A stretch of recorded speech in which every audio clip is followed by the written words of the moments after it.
Hello mga idol, please like, share and subscribe for more novel stories to uploads. Diyos ng Digmaan, JC Entertainment. Kabanata 201 hanggang Kabanata 210. Kabanata 201. Oh my God, may tumalon talaga. Hindi ba siya natatakot sa kamatayan? Dalawang Siberian tigre iyon sa harap niya. Paano siya hindi nasaktan pagkatapos tumalon mula sa taas na ito? Baka martial artist ang batang iyon. 10 milyong dolyar. May taong handang ipagsapalaran ang kanyang buhay sa halagang 10 milyong dolyar. Gayunpaman, iyon ay dalawang pang-adultong Siberian tigre. Ang batang iyon ay humihingi lamang ng kamatayan. Napakaraming turista ang sumabog sa mga talakayan. Tumakbo din si Selena sa tulay habang karga si Kylie. Nang makitang tumatalon si Jack, tila naramdaman ni Kylie na mapanganib ito. Nag-aalalang sigaw niya, "Mommy, si Daddy po." Tumalon si Daddy, sadyang balisa si Selena. Mga tigre yon, hindi tao, at dalawa sila. Kung titignan sa itsura nito, nagugutom ang mga tigre. Ang kanilang mga mata ay puno ng layuning pumatay. Huwag kang mag-alala, Kylie. Magiging maayos din si Daddy. Si Daddy ay isang bayani. Nandyan siya para iligtas ang mga tao. Bagamat labis na nag-aalala si Selena, sinubukan pa rin niyang aliwin si Kylie na nasa kanyang mga bisig. Salamat, salamat. Kung iligtas mo ang aking anak, babayaran kita ng 10 milyong dolyar. May pera talaga ako. Hindi, babayaran kita ng 50 milyong dolyar. Tuloy-tuloy ang pagiyak ng babaeng nasa tulay na iyon. Ngayong may bumaba, medyo naging stable na ang kanyang emosyon. Matapos tumalon si Jack, parehong tumigil ang mga tigre sa kanilang mga truck at nagningning ang isang Jack. Hindi agad sinubukan ni Jack na abutin ang anak. Sa halip, tumingin siya sa maliit na bata at sinigawan ito. Tumahimik ka. Bakit ka umiiyak? Hindi ka lalaki kung iiyak ka. Umiiyak ang bata dahil sa takot. Ngayong sinigawan siya ni Jack, hindi na siya naglakas loob na umiyak, bagkus ay itinikom niya ang kanyang bibig at tahimik na humagulgol. Naiintindihan mo ba ang pagkakamali mo? Nakasulat doon na huwag umakyat o maglaro. Hindi mo ba nakita? Itinuro ni Jack ang signboard sa tulay na bato. Pagkatapos ay sinabi, kung hindi mo aaminin ang iyong pagkakamali, hindi kita ililigtas. Tito, alam ko ang pagkakamali ko. Pamulong ang bata. Nakakaawa ang itsura ng batang lalaki. Pagkasabi noon ay nawala na naman siya ng kontrol at umiyak ng malakas. F-sick me. Sinusubukan ng lalaking ito na turuan ang bata ng leksyon sa oras na ganito. Although that teaching method is the right approach, they're both about to die. Ano ang silbi ng pagtuturo ngayon? Ang ilang mga turista ay nalilito sa kung ano ang magiging reaksyon. Dahan-dahang nagtaas ng ulo ang dalawang tigre at umungol kay Jack. Ang tunog na iyon ay dala ng dominanteng presensya ng isang pinuno. Hayop ka kung alam mo kung ano ang makakabuti sa iyo, umalis ka na sa harapan ko. Sa aking paningin, ikaw ay walang iba kundi maliliit na kuting. Hindi mo magagawang patayin ang taong gusto kong iligtas. Nagseryoso ang mga mata ni Jack. Isang kakilakilabot na layunin ng pagpatay ang bumungad sa kanyang mga mata. Little brother, tumingin ka doon. Mayroong ilang mga baging doon. Bilisin mong buhatin ang anak ko at tumakbo papunta doon. Maaari mong akyatan ang baging na iyon sa pader na bato. Papaakyat ka niyan dito. Itinuro ng babae sa tulay na bato pagkatapos tumingin sa kaliwat kanan. Gayunpaman, hindi pinansin ni Jack ang kanyang solusyon at malamig na tumingin sa dalawang tigre. Nagpalitan ng tingin ang mga tigre pagkatapos ay sabay na tumalon kay Jack. Napapikit ang mga tao sa tulay na bato dahil sa takot. Masyadong nakakatakot. Napahamak siya. Dalawang Siberian tigre ang sama-samang umaatake na parang isang planong pag-atake. Siguradong patay na ang batang iyon. Ang mga tao ay namamatay para sa pera, ang mga ibon ay namamatay para sa pagkain. Dahil sa kasakiman niya sa $10 million na yan. O hindi, ito ay 50 milyong dolyar. Gayunpaman, ano ang silbi ng 50 milyong dolyar kung siya ay patay na? Kabanata 202. Labis na balisa ang karamihan. Marami sa kanila ang napasigaw sa takot. Akala nilang lahat ay tiyak na mamamatay si Jack. Kung ito ay isang tigre na tumutusok sa kanya, si Jack ay maaaring magpumiglas saglit. Bagamat walang kwenta ang pagpupumiglas, mas mabuting harapin sila ng isa-isa. Gayunpaman sa dalawang tigre na nagmumula sa magkabilang panig, ang sino man ay makakatagpo lamang ng kamatayan. Sa hindi inaasahan, ang sumunod na sandali ay nagulat sa lahat. Lahat sila ay halos lumuwa ang mga mata sa kanilang mga socket dahil sa gulat. Parehong ang Siberian tigre na sumugod sa kanya ay nakahawak sa lupa habang ang kanyang mga kamay ay nasa ulo. Ang mga tigre ay humiyaw ng malalim at buong lakas na nakipaglaban. Gayunpaman, ito ay walang pakinabang. Ang lakas ng pagdiin ni Jack sa kanilang ulo ay ganap silang naipit, hindi nakatakas. Nagpatuloy ang pagpupumiglas ng tigers. Ang kanilang hulihang mga binti ay sumisipa ng husto hanggang sa puntong maghukay ng dalawang hukay sa likuran nila, ngunit wala itong naitutulong. Sa oras na iyon, sa wakas ay dumating sa pinangyarihan ang dalawang empleyado ng zoo. Nang buksan nila ang mga pintuang gawa sa metal, ang tanawing nakita nila ay labis silang nabigla. Oh my God, may nakikita ba ako? Oo. Ganoon ba kalakas ang lalaking ito? Agad namang sumugod ang dalawang empleyado at binuhat ang bata. Bagamat nauubusan na ng lakas ang dalawang tigre, patuloy pa rin sila sa pagungol sa galit. Ano ngayon? Galit ang mga tigre. Sa ganitong bilis, kahit pabitawan niya ang tigre, hindi natin sila mapatahimik at mapipigilan silang manakit ng mga tao. Kinakabahang tanong ng isa sa mga lalaki. Patiin niyo ang bata at lumabas muna kayo. I-lock mo ng maayos ang pinto. Lumingon si Jack at inutusan ng dalawang empleyado. Hintayin mo dito, kuya. Maghintay ka lang ng kaunti. Kukunin ko ang tranquilizer gun. Agad namang nagmungkahi ang ibang empleyado. Tama iyan. Kung hindi magagalit ang mga tigre, susunod pa rin sila. Karaniwan kami ang nagpapakain sa kanila, kaya gayunpaman, sa sitwasyong ito, kung bibitaw ka, tiyak na sasalakayin nila. Ang isa pang empleyado ay sumingit. Ang dami nyo talagang pinag-uusapan. Kung hindi dahil ang mga Siberian tigre na ito ay mga protektadong hayop, pinatay ko sana sila ng tikisang suntok. Ilabas mo ang bata rito at i-lock mo ang pinto. Matigas na sabi ni Jack. Kuya, what about you?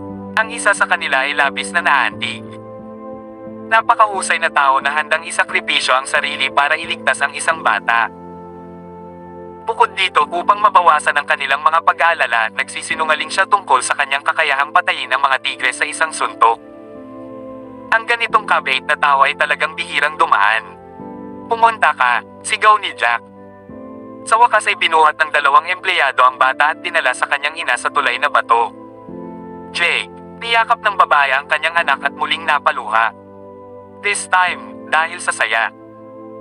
Mabilis niyang naalala ang isang bagay pagkatapos ay tumingin sa lalaking nakahawak sa ulo ng mga tigre doon, nakaramdam ng labis na pagkaantig.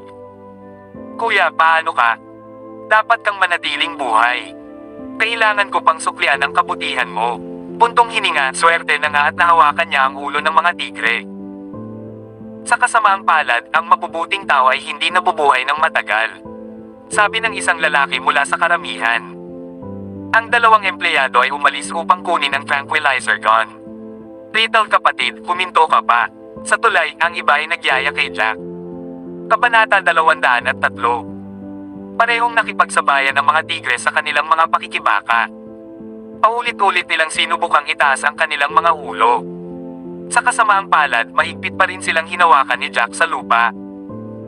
Biglang pinakawalan ni Jack ang parehong Siberian tigre at mabilis na umatras. Sa wakas ay bumangon ang mga tigre at matamang tinitigan si Jack. Ilang sandali pa ay sinugod na naman ng dalawa si Jack. Sa pagkakataong ito, binigyan ni Jack ng isang sipa ang bawat isa at pinalipad ang dalawang tigre ng ilang metro pabalik. Oh my God! Ang mga turista sa tulay ay nag-aalala kay Jack at naisip na siya ay nasa problema. Hindi nila inaasahan na muling lutesin ni Jack ang panganib. Matapos mapalipad ang dalawang tigre, tumalikod si Jack at sumugod pagdating sa gilid ng bangin. Pagkatapos ay sumugod siya pataas. Ang kanyang mga paa ay gumawa ng ilang hakbang, kumikislap at bumangon sa ilang simpleng mga galaw. Sa isa pang pagluksod, nakakyat na siya sa tulay na bato, nakatayo sa harap ng lahat. Sumunod ang dalawang tigre at napabuga lamang ng hangin, napagtanto na lamang na nakatayo si Jack sa tulay na bato pagkatapos iangat ang kanilang mga ulo. Parehong umungal ang mga adultong Siberian Tigre kay Jack na nasa tulay na bato ng ilang sandali bago sila tuluyang ibinaba ang kanilang mga ulo at tumalikod.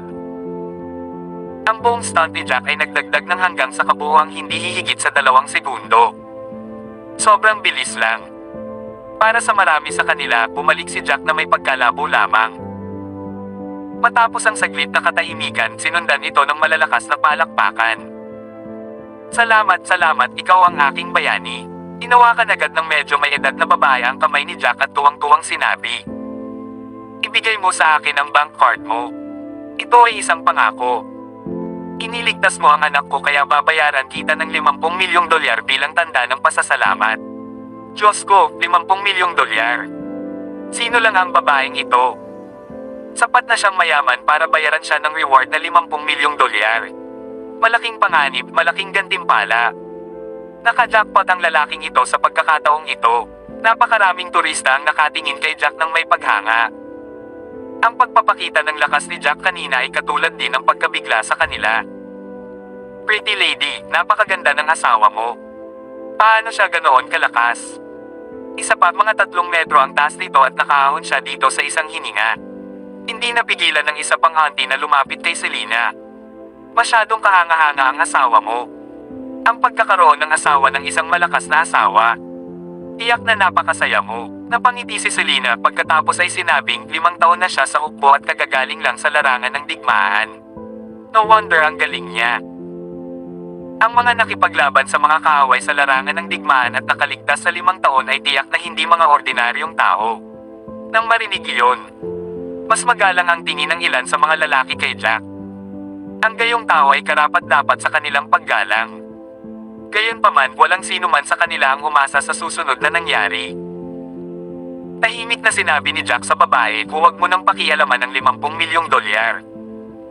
Kung dahil lang sa pera, hindi ko naligtas ang anak mo. Pagkasabi noon ay pumunta siya sa harap at yumuko. Pagkatapos ay marahan niyang hinawakan ang bukong-bukong ng bata. Nang marinig ang mga salitang iyon, ang mga tao ay natigilan. $50 milyong na halaga ng gantimpala. Ang halagang iyon sa sino man sa kanila ay isang malaking insentibo, ngunit tinanggihan ito ni Jack. Marahil iyon ang ibig sabihin ng pagiging bayani na nagsilbi sa bayan. Nang marinig ang mga salitang iyon, napangiti rin si Selena. Hindi niya binalak na kunin ang pera. Pagkatapos ng lahat, ang dahilan kung bakit iniligtas ni Jack ang mga tao ay hindi para sa pera. Hindi na napigilan ng bata na umiyak. Namutla ang mukha niya. Tumawag na ako ng ambulansya. Ito ay darating dito sa lalong madaling panahon. Iniisip ko kung ano ang mali sa binti. Namamaga lahat. Sino ang nakakaalam kung ito ay maaaring napakaseryoso? Tumingin ang babae at nagpaliwanag na may nag-aalalang ekspresyon. Hayaan mo akong hawakan ito. Malubhang na-dislocate ang bukong-bukong ito. Kung hindi natin aayusin, mababara ang mga daluyan ng dugo at magpapalola ng mga bagay-bagay. Sa oras na iyon, kung iniwan ng mahabang panahon, ang masamang sirkulasyon ay maaaring humantong sa posibilidad ng pagputol. Tiningnan ni Jack ang bukong-bukong ng bata pagkatapos ay tinanong siya, Jake, tama? Sa pagkakataong ito, maaaring sumakit ng kaunti ngunit hindi ito maiiwasan. Matitiis mo lang. Teka, doktor ka ba?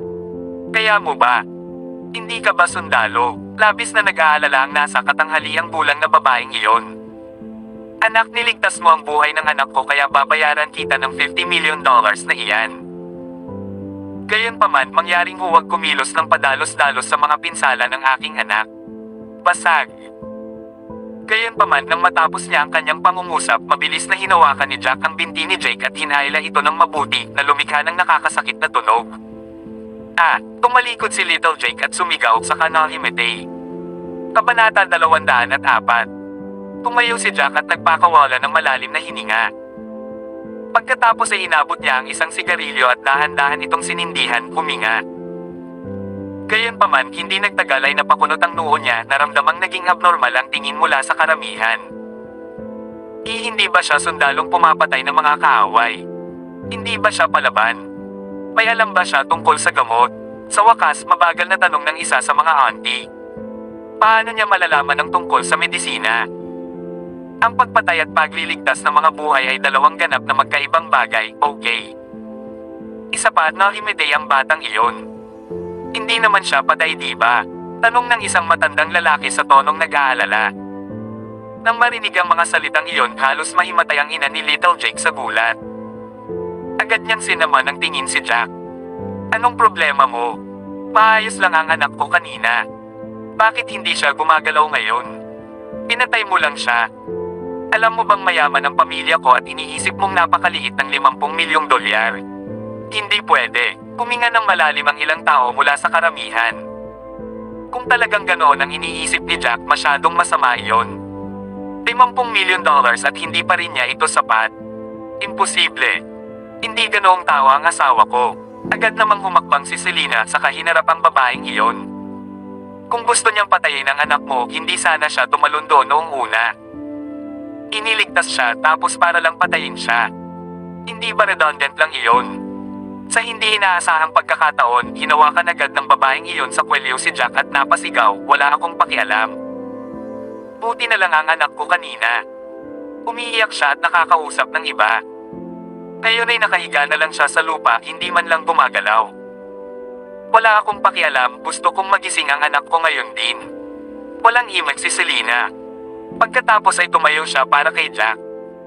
Hoy babae, bakit ang unreasonable mo? Itinaya lang ng asawa ko ang buhay niya para iligtas ang anak mo. Paano mo siya naiisip ng ganito?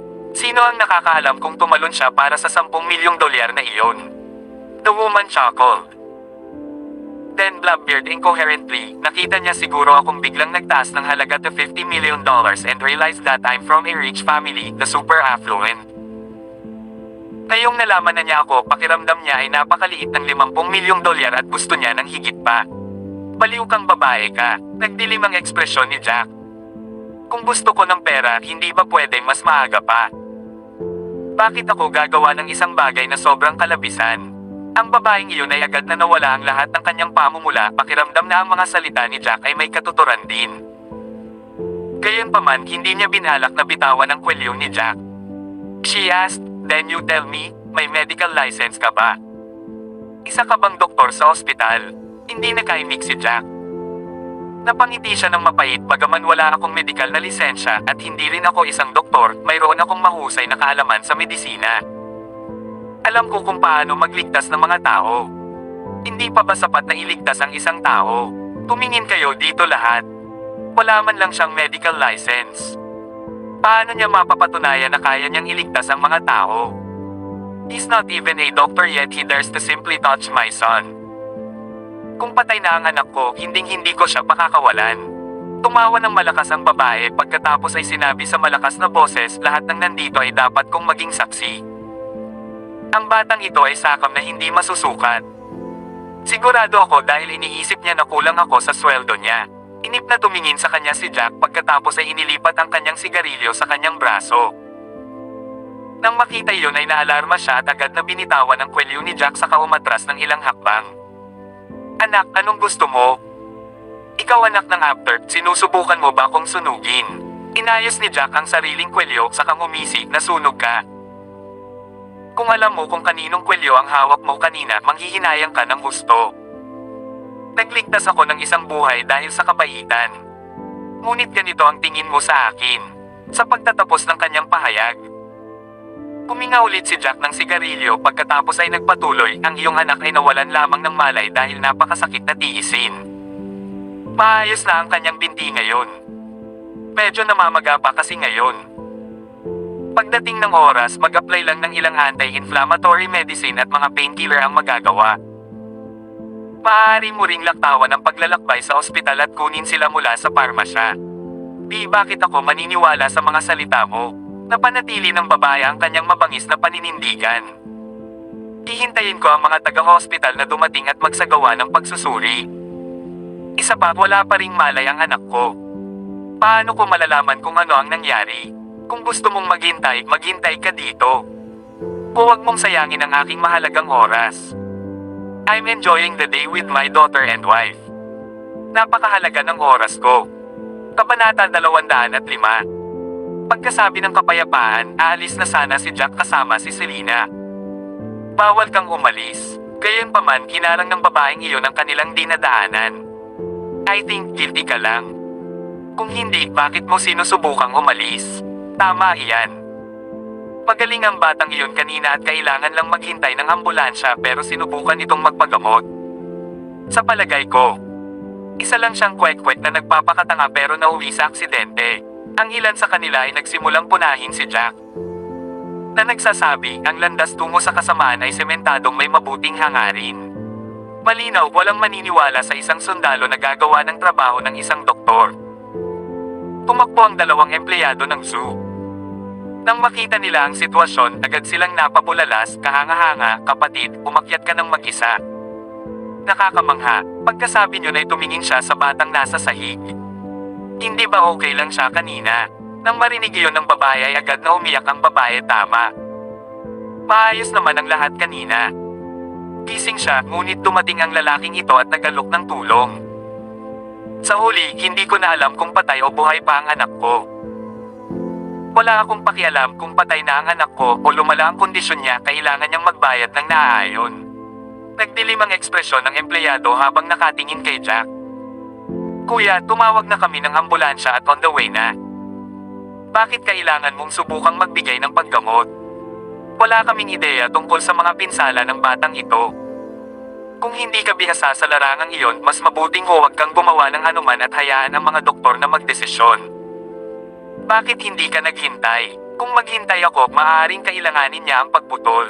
Paliwanag ni Jack.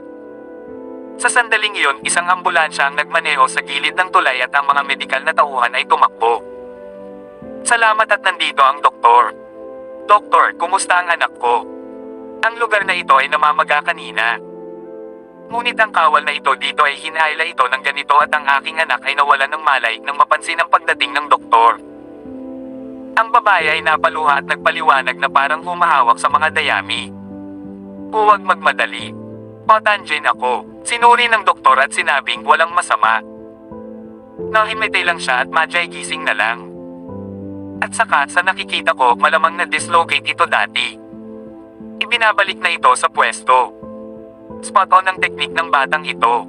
Why sigurado ka? Napalunok ng mariin ang babae habang nakadilat ang mga mata sa doktor. Naiinip na sabi ng doktor, kalokohan. Isa akong orthopedic specialist. Paano ko hindi masuri ang sitwasyon? Pumili ng ilang anti-inflammatory na gamot at ilapat ito sa loob ng ilang araw. Magiging maayos. Ang sitwasyon kanina ay dapat na mas malala pa. Kung hindi ito ginagamot sa oras. Delikado iyon kaya naiintindihan ng mga eksperto habang tumatawa ang Leiko. Pumalaklak si Jack pagkatapos ay itinapon ang kanyang sigarilyo at itinapon sa basurahan. Sorry. Maling inakusahan kita. Ibinaba ng babae ang kanyang ulo at sinabi sa isang nahihiyang tono, magkano ang gusto mong pera? Kaya kitang bayaran. Ang paghingi ng tawad ay sapat na. Hindi na kailangan ng bayad. Sa susunod, huwag kang maling desisyon at sisihin ang mabuting tao. Kabanata 206. Ako, ang nasa katanghaliang bulang na babae ay galit na hindi maintindihan, ngunit hindi niya alam kung ano ang sasabihin. Ang mga taong kanina pa bumabatikos kay Jack ngayon ay bumaling sa kanya, sinabi na siya ay lumampas na pinaghihinalaan niya ang kanyang sariling benefactor ng ganoon. Ma'am, sa sandaling ito, namulat ang batang nahimatay. Nagsimula na namang pumalakpak ang mga tao. 50 milyon. Pambihira ka, mahal. Naglakad sila saglit bago tuluyang ngumiti si Selena. Hindi ka talaga natutukso ng ganyan kalaking pera. Kung kinuha mo ang 50 milyon, madali mong nalutas ang isyo ng darating na kaarawan ni Lolo. Isang mapait na ngiti ang ibinigay ni Jack habang nakatingin sa asawa. Mahal, kukunin mo ba ang 50 milyon kung ito ay mula sa taong naligtas mo noon? Tanong niya. Siyempre hindi. Hindi ako nag-iipon ng iba para makakuha ng pera. Napataas ang kilay niya nang marinig iyon. Kay. Mahal, parang gustong-gusto mong maglabas ako ng 40 milyong dolyar para makuha ang pagsang-ayon ng iyong mga magulang. Sa tingin ko ito ang nagpapatunay na mahal mo talaga ako at gusto mo akong makasama. Namula agad ang mukha ni Selena. Hindi pwede. Mabilis niyang protesta. Sa tingin ko lang. Nakakahiya na hinayaan mong mawala ang 50 milyong dolyar sa iyong mga daliri ng ganoon lang. Saglit na naglibot ang tatlo sa zoo bago lumabas ng lugar at magtatawag na sana ng taxi para umuwi. Gayunpaman, hindi nila inaasahan ang isang BMW na mabilis na huminto malapit sa kanila. Binaba ng driver ang bintana. Umisi ang lalaki kay Selena. Oh, at akala ko mali ang nakita ko. Hindi ko akalain na talagang tatakbo ako sa magandang klase ng klase natin. Hugh Loner, napuno ng pagtataka si Selena nang makilala niya ang lalaki. Saka siya ngumiti sa asawa. Jack, ito ay isang matandang course mate mula sa aking universidad, paliwanag niya. Para siyang isa sa mga kapatid ko at medyo close kami noon. Hindi ko akalaing makakasundo ko siya dito. Jack, pinag-aralan ng lalaki si Jack saka tumingin kay Kylie na nakayakap sa kanya. Biglang sumilay ang ngiti sa mukha niya. Nagtataka ako kung bakit parang pamilyar ang pangalan na ito. Don't tell me na ikaw yung delivery boy last time, Anya. Hindi ka ba nag-enlist sa military? Parang nagretiro ka na. Tama iyan. Medyo matagal na rin akong nakabalik. Umiti si Jack sa kausap. Nagkataon na may pahinga ako ngayon. Kaya lumabas ako upang samahan ang aking asawa at ang aking maliit na batang babae. Tatawag na ba kayo ng taxi pa uwi? Isang babaeng nakaupo sa tabi ni Hugh ang sumilip sa batang pamilya. Oh, so ito ang class bell na madalas banggitin ni Hugh. Nakangiting sabi niya. Maaga kang nagpakasal, hindi ba? Palaki na ang anak mo. Anong klase bell? Ang mga batang iyon ay walang mas mabuting gawin kundi ang maglibot sa paglabel sa lahat, iyon lang. Pumalaklak si Selena, medyo awkward. Hindi siya tanga. Nakita niya ang kamandag sa ilalim ng mga salita ng babae. Hindi pwede. Sinabi sa akin ni Hugh na karamihan sa mga kagandahan ng campus mo ay nasa klase mo. So basically, it is not even a understatement if a class bell from your class is recognized as a campus bell. Kabanata 207. Ang babae ay nakasuot ng itim na satin na damit na contrasted laban sa kanyang snow white skin na nagbibigay sa kanya ng isang ethereal na hitsura. Bukod pa rito, ginahampas ng malalambot na alon ang kanyang buhok na nagpapakita ng mukha ng kabataan. Siyempre, maganda rin ang figure ng babae. Siya ay kulang sa ilang natural na kagandahan ni Selena, ngunit siya ay pantay-pantay sa halos lahat ng iba pang pisikal na aspeto. Masyado kang humble ngayon. Napakaganda mo sa sarili mo. Pumalaklak si Selena at magalang na nagsalita. Tumawag ba kayo ng taxi mula rito? Magiging mahirap kung isa sa alang-alang na ito ay peak period ngayon. Marami ring tatawag ng taxi. Kinis ka ng babae sina Jack at Selena. Nako, napakahirap na walang kotse, komento niya. Mukhang hindi ka kayang suportahan ng asawa mo. Napangiti si Hugh sa sinabi ng babae. Tama. Selena, nagkataon na may class reunion ngayong gabi. Naimbitahan na namin ang ilan sa aming mga lumang cronies. Bakit hindi ka rin sumama? Maaari mong isama ang iyong pamilya. Ay, wow. Halika dito. Ilang taon na siguro simula nung huli kayong nagkita. Tumanggo rin ang babae. Kailangan mong magpakita sa aming mahal na Hugh. Well, pinagsalubong ni Selena ang kanyang mga kilay at nag-aalangan. Naging matalik niyang kaibigan si Hugh noon, ngunit ilang taon na niya itong hindi nakita. Natatakot siya na ang mga matandang crony na tinutukoy niya ay tingnan siya ng mapanghusga tulad ni Rachel Lindsay. Ano pa ang hinihintay mo? Bumalik din sa bansa si Trevor Turner.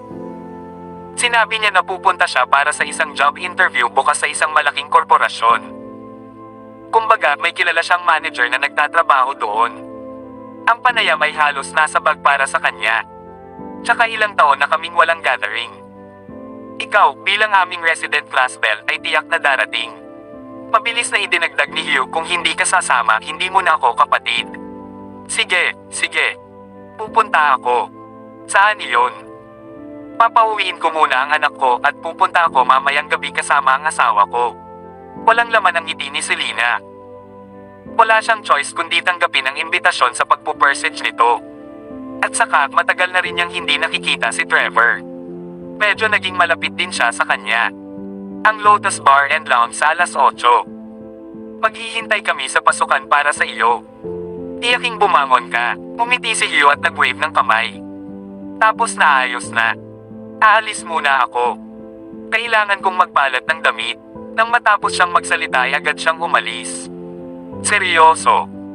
Bakit kailangan mo siyang imbitahan sa pagtitipon? Ni hindi nila kayang bumili ng sasakyan at inimbitahan mo sila sa ganoong klaseng lugar. Ipapahiya din natin ang sarili natin kung ganoon. Hindi napigilan ng nobya ni Hugh na mapatingin sa kanya. Ang mga tao sa pagtitipon na ito ay nagmamaneho ng isang Benz o isang BMW, malungkot na sabi niya. Ang iyong kaibigan at ang kanyang asawa ay nasa ibang klase sa atin.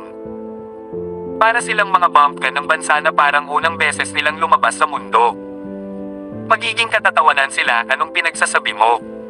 Sa iisang university kami nagtapos. Tsaka close kami dati at hindi madaling pagsamahin ang lahat. Hindi magiging problema kung nandyan siya. Bukod doon, narinig ko na siya ay tumatakbo sa mga pader sa nakalipas na ilang taon. Ito ay dahil nagpakasal siya sa isang walang kabuluhan at iginiit na magkaroon ng anak kaya halos iniwan siya ng mga Taylor. Hindi man lang siya makakahanap ng trabaho ngayon. Napangiti si Hugh. Ang mga Taylor ay mga aristokrata rin. Sino ang nakakaalam na si Selena ay nahulog sa kung nasaan siya ngayon? Nakakaawa siyang nilalang, hindi ba? Baka gusto mo siya. May asawa na siya kaya huwag mo nang isipin iyon. Nagsalita ang babaeng katabi niya, nanginginig ang tono nito. Kabanata 208. Mabilis na tumawag sina Jack at Selena ng taxi at umalis kasama ang maliit na si Kylie. Gayunpaman, mukhang may naisip si Jack habang nagmamaneho sila sa isang kalye na may linya ng 4S Audi retail outlets. Sir, ibaba niyo na po kami, sabi niya sa driver. Dito, natigilan si Selena, nanlilisik ang tingin niya sa hinala.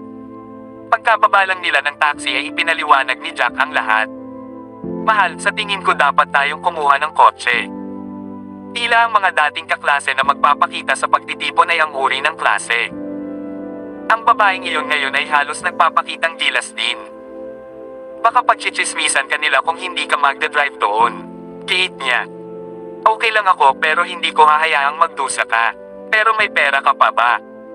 Bakit hindi natin hintayin na dumating ang sweldo ko? Kumunot ang noo ni Selena.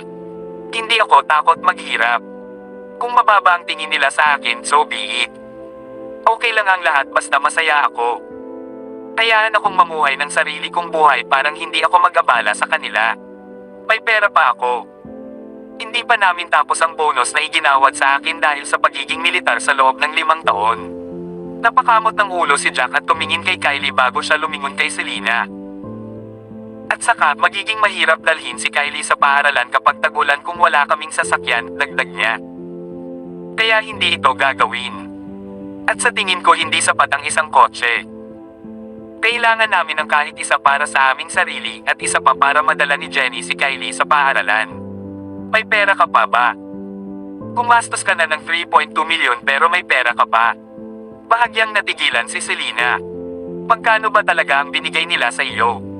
5 milyon? 10 milyon? Kung nakakuha ka nga ng 10 milyon, hindi ka naman regular na ungol sa puwersa, di ba? Dapat ay nasa special ops ka man lang. Hindi alam ni Jack kung matatawa ba siya o maiiyak nang marinig niya ito. May ganoong bagay pagtatapos niya. Huwag mo lang maliitin ang asawa mo. Tara na. May sapat pa tayong pambili ng sasakyan. Sige na. 2 tayo. Si Selena ay nasa mabuting kalagayan at ang ngiti sa kanyang mukha ay katibayan niyan.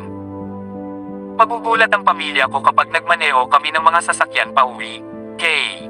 Tara na, mabilis na naglakad ang pamilya ng 3 patungo sa isang BMW retail outlet. Sir, Madam, nandito po ba kayo para tingnan ang mga sasakyan? Sorry, pero malapit na tayong magsara ng shop. Nagpupunas ng sahig ang isang tindera sa loob at agad siyang napahinto nang makita silang 3. Bumalik ka ulit bukas kung gusto mo talagang tingnan. Ano ba ang hinahanap nila? Gabi na at kailangan kong makipag-date. Tsaka hindi naman mura ang mga sasakyan dito. Mukhang hindi sila ang uri na kayang bayaran sila. Lumapit ang isa pang tindera at nang uuyam na sinabi, may lamig na ngiti sa kanyang mukha. Joyce, maging magalang ka. Hindi ka makakapagsalita ng ganyan kahit na hindi nila kayang bayaran ang mga sasakyan. Iginala ng tindera na nagpupunas ng sahig si Joyce. I'm polite enough as it is. Tingnan mo, ang modelong ito ay isa sa mga mas mura at ito ay $300,000 na. Itong isa dito ay 700. Sa tingin mo ba mabibili nila ito? Pumalukip ka pang tindera na nagngangalang Joyce sa kanyang dibdib habang nanunuya. She added arrogantly, gabi na, and everybody can't wait to go back home. Bakit natin dapat sayangin ang ating oras sa kanila? Tsaka sobrang hirap gawin lahat ng loan applications and all that.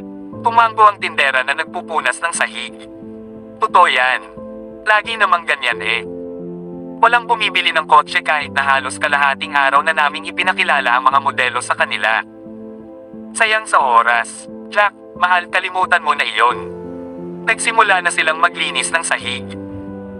Hindi rin magiging maganda kung iiwan din natin ang mga yapat natin sa buong lugar, wika ni Selena habang nakakunot ang noo. Kabanata 209. Totoo. Pumunta tayo sa tindahan ng Porsche sa tapat. Tumanggo si Jack at dinala sa labas si Selena.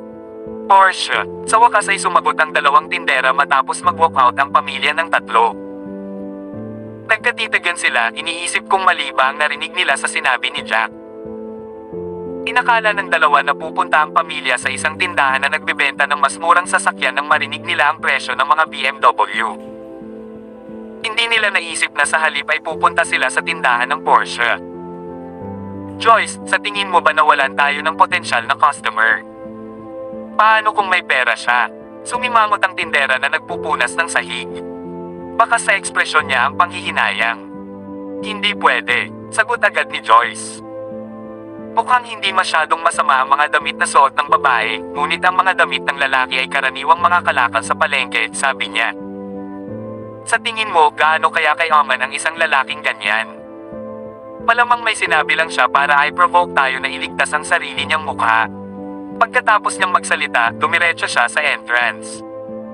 Kung hindi ka naniniwala sa akin, panoorin natin sila mula rito. Siguradong hindi sila papasok. Sumama kay Joyce sa pasukan ng tindera na nagpupunas ng sahig. Nagsalubong ang kanyang mga kilay. No way. Joyce, pumasok sila. Don't tell me talagang gusto nilang bumili ng Porsche. Hindi. It must be an act, agad na sagot ni Joyce. Natatakot sila na nanonood kami kaya nagkunwari silang pumasok. Ilang sandali pa ay lalabas na sila. Marami na akong nakitang ganyan dati. Seryoso ba tayong papasok? Nakasimangot si Selena sa entrance ng Porsche store. Marunong ka bang pumili ng sasakyan? Napakamahal ng mga Porsche at sasabihin mong gusto mong bumili ng dalawa.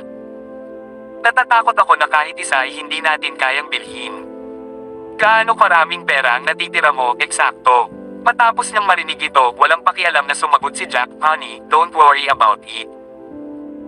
Huwag banggitin ng dalawang kotse, ang pagbili ng buong tindahan na ito ay hindi magiging problema. Nabalot ng pag-aalala si Selena. Gusto pang magbiro ng lalaking ito sa mga oras na ito. Huwag mong sabihing nakatanggap talaga si Jack ng 10 milyong dolyar mula sa militar. Kung ganoon, malamang na siya ay isang commander sa kanyang tropa o marahil ay isang mataas na opisyal. Pinagsalubong ni Selena ang kanyang mga kilay habang iniisip ang mga posibilidad. Sa paghusga sa kumpiyansa na pag-uugali ni Jack, malamang na makakapaglabas siya ng hindi bababa sa ilang daang libong dolyar kahit na pinalalaki niya ang kanyang kayamanan. Kung hindi, ikakahiya lang nila ang kanilang mga sarili sa paglalakad ng ganito. Kahapon, nangyari na natutunan niya ang mga posisyon ng isang commander at isang kapitan. Ang una ay namamahala sa pamumuno ng isang mahusay na daang lalaki samantalang ang huli ay mamumuno sa humigit kumulang 1,000 o hindi bababa sa ilang daang lalaki. Ang mga retiradong koronel ay maaaring makakuha ng 10 milyon bagaman maaari pa itong lumampas sa halagang iyon. Siyempre, ang ilan ay nakatanggap lamang ng 4 o 5 milyon. Malamang may 10 milyon siya. Kumastos lang siya ng 3 milyon at 200,000 kanina. Kung bibili siya ng 2 kotse sa pagtatapos nito, ang kanyang paggastos ay maaaring humigit kumulang 5 milyon. Nangako pa siya na babayaran niya ang aking ina ng 3 milyon at 800,000 na hindi na mahahanap. Hindi siya magiging ganoon ka-confident kung wala siyang kahit 10 milyon. Dahan-dahang ginawa ni Selena ang mga pagbabawas sa kanyang ulo. Nang mapansin niya ang walang kwentang tingin ng asawa at nagsalita siya, ano ang iniisip mo, mahal? Tumingin sa paligid at tingnan kung may gusto ka. Kukunin namin kung ano ang gusto mo. Bumalik si Selena sa realidad. Hindi ko alam ang presyo ng mga sasakyan dito at sasabihin mo sa akin na kunin ang anumang gusto ko. Kunin na lang natin ang kahit anong mas mura. Sayang ang pera kung bibili tayo ng mahal. Pagkasabi niya noon ay tumungo siya sa reception area at nakita niya ang isang tindera na nagpupunas ng sahig.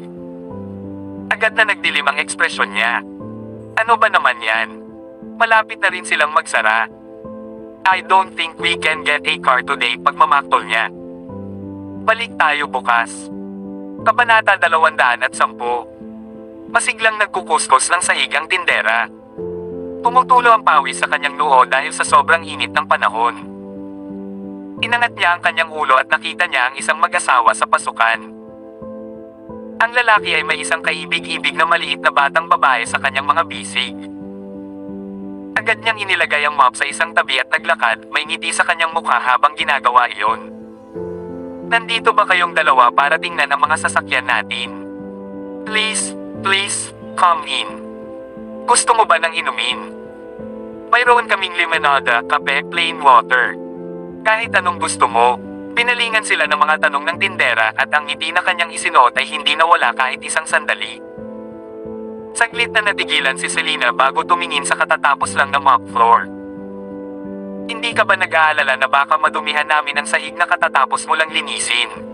Huwag kang mag-alala dyan. Ikaw ang aming mga customer at ikaw ang hari dito. Tumakbo sa sahig hanggat gusto mo. Pagkasabi niyo ng tindera ay tumingin siya kay Kylie. What a adorable young lady, nakangiting sabi niya. Sobrang ganda niya. Napakaganda kung magkakaroon ako ng isang anak na babae na kasing ganda niya sa hinaharap. Ang Dana na iyon. Bakit napaka-welcome niya sa sinumang nakikita niya? May maidudulot ba ito sa kanya? Oo. Nagbebenta kami ng Porsche dito. Kakayanin kaya sila ng mag-asawang iyon? Magsasara na kami ng shop at heto sila nagsasayang ng oras. Lahat ay nagtrabaho ng husto sa paglilinis ng sahig at pumasok sila dito na didumihan ang lugar. Kailangan nating magmapulit. Wala akong pakialam, siya ang bahala sa mapang anyway. Uuwi na lang ako kapag oras na. Ang mga tindero na nakatayo sa gilid ay pinagmamasdan si Dana, tahimik na nagbubulungan sa kanilang mga sarili. Tila nadismaya sila sa ginawa ng kanilang kasamahan. Ang isa sa mga tindero ay nagpasikat ng walang humpay ng ngiti.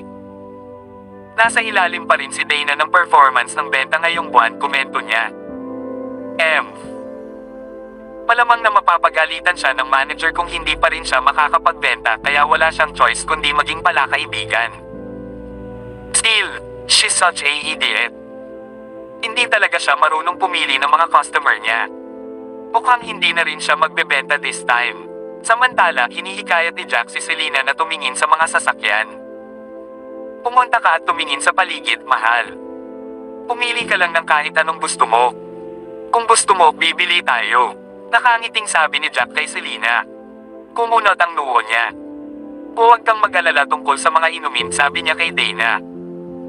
Ano ang mga mas murang modelo dito? Sa ganitong paraan, miss. Tingnan mo ang isang ito. Ito ay isang lower end na modelo na nagkakahalaga lamang ng 5 hanggang 600,000. Nakangiting naglakad si Dana papunta sa isang model, ipinakilala ito kay Selena. Mahal, kailangan mong bumili ng kotse na gusto mo. Paano mo magagamit ang presyo bilang criterion? Pinagmasdan ni Jack ang sitwasyon at tinanong lang niya ang kanyang anak, Kylie, bakit hindi ka pumili? Kunin na lang natin kung anong kotse ang gusto mo. Inilibot ni Kylie ang paligid. Pagkatapos itinuro niya ang modelong 711, ang disenyo nito ay makinis at maluho. Itong pula ay mukhang maganda sa akin, tatay. Yung pula, napangiti si Jack nang marinig iyon. Kung gayon, kunin natin ito. Oo naman, mukhang maganda. Pero magkano ang halaga? Nagsalubong ang kilay ni Selena. Nag-aalala siya na si Jack ay walang sapat na pera sa kanyang credit card at iyon ay magiging isang napaka-awkward na sandali para sa kanilang lahat. Maganda ang mata mo. Ito ang 911, ngunit ang modelong ito ay mas mahal na may mas mahusay na mga spec. Siyempre, ang modelong ito ay hindi masyadong mahal. Mga 2.7 million lang. Naramdaman ng isang tindera ng tindahan na nawalan siya ng pasensya at kusa siyang humakbang. Alam kong hindi mo ito kayang bayaran. Panunuyaan niya. 2.7 milyon. Napabuntong hininga si Selena nang marinig ang presyo. Kinatak niya ang manggas ni Jack. Huwag mo nang isipin mahal. Masyadong mahal. Kunin na lang natin ang kotseng ipinakilala niya sa akin kanina. Kumaibot ang mga labi ng tindera sa gilid. Kung titignan sa tono ni Selena, parang kayang-kaya pa nila ang dating kotseng ipinakilala sa kanila ni Dana na nagkakahalaga ng 5 hanggang 6 na 100,000. Isa pa, tila talagang intensyon ng mag-asawa na bumili ng kotse. Hindi kaya nagkaroon ng pagkakataon si Dana. Walang magagawa. Dahil sa tingin mo ay maganda ito at nagustuhan ito ng ating anak, kunin natin iyon. Pumiti si Jack at kinuha ang kanyang credit card. Mayroon ka bang stock ng pulang modelong iyon? Tanong niya kay Dana. Gusto kong dalawa sa kanila at ang eksaktong parehong modelo. Please subscribe and hit the notification bell for more novel stories. JC Entertainment.